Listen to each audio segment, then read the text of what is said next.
মাদকাসক্ত হওয়া, নেশায় আসক্ত হওয়া। একজন পুরুষ যখন নেশায় আসক্ত হয়ে যায়, তার মনুষ্যত্ব হারিয়ে যায়, তার ঈমান হারিয়ে যায়। নেশায় আসক্ত হওয়ার পরে কোনটা হালাল, কোনটা হারাম, কোনটা অন্যায়, কোনটা ভালো, পুরুষ জাস্টিফাই করতে পারে না। তার কাছে ভালো এবং খারাপের কোনো ব্যবধান থাকে না। একজন পুরুষ যখন মাদকাসক্ত হয়ে যায়, সে ধর্ষণ করত একচুল পরিমাণ তার বাধে না। ঠিক কিনা বলেন? নেশা, মাদক যুবকের চরিত্র, ঈমান, আখলাক সবকিছু মুহূর্তে নিমিষেই ধ্বংস করে দেয়। ঠিক কিনা?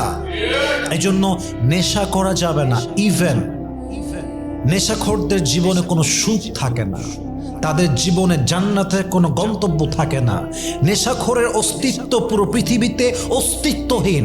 তার অস্তিত্ব থেকেও তার অস্তিত্ব দিয়ে মানুষের কোনো লাভ হয় না। নেশাখোরের জন্য তার বউয়ের জীবন নষ্ট, নেশাখোরের জন্য তার ভাইয়ের জীবন নষ্ট, নেশাখোরের জন্য বাপটা লজ্জায় রাস্তায় বের হতে পারে না। বের হলেই মানুষ বলে এটা নেশাখোরের বাপ। ঠিক কিনা বলেন?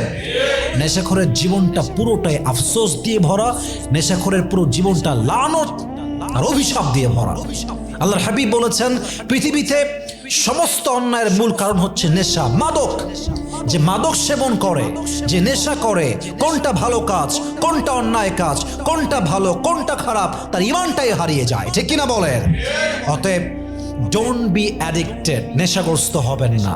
আল্লাহ প্রত্যেকটা যুবককে নেশার থেকে বাঁচার তৌফিক দান করুক। পরে সবাই আমিন। 6 নম্বর হচ্ছে এই মোবাইল ফোনের আসক্তি, সবচেয়ে বাজে আসক্তি। মোবাইল ফোনের নেশা যার লেগে গেছে, তাকে নষ্ট করতে আপনার আর কিছু দেওয়া লাগবে না। ও সারাদিন স্ক্রল করতে করতে, সারাদিন টিকটক দেখতে দেখতে, সারাদিন রিলস দেখতে দেখতে, সারাদিন চ্যাটিং করতে করতে ওর জীবনের সবচেয়ে ভ্যালুয়েবল টাইম, তার হায়াতের সবচেয়ে গুরুত্বপূর্ণ সময় সে মোবাইলে স্ক্রল করতে করতেই নষ্ট করে দিবে। ঠিক কিনা বলেন? আল্লাহ তাআলা বলছেন, বান্দা শোনো শোনো, ইন্নাস সামআ ওয়াল বাসারা ওয়াল ফুআদা কুল্লু উলাইকা কানা আনহু মাসউলা।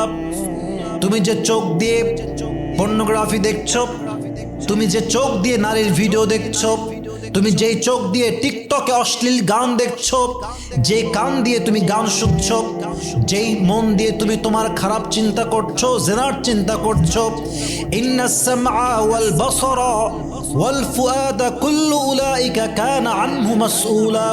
তোমার কান, তোমার চোখ, তোমার অন্তর, এই কান দিয়ে কি শুনেছো, চোখ দিয়ে কি দেখেছো, এই মন দিয়ে কি চিন্তা করেছো, on the day of judgement, কিয়ামতের কঠিন ময়দানে প্রত্যেকটা অন্যায়ের পাই টু পাই হিসাব নিবে একজন, তিনি কে?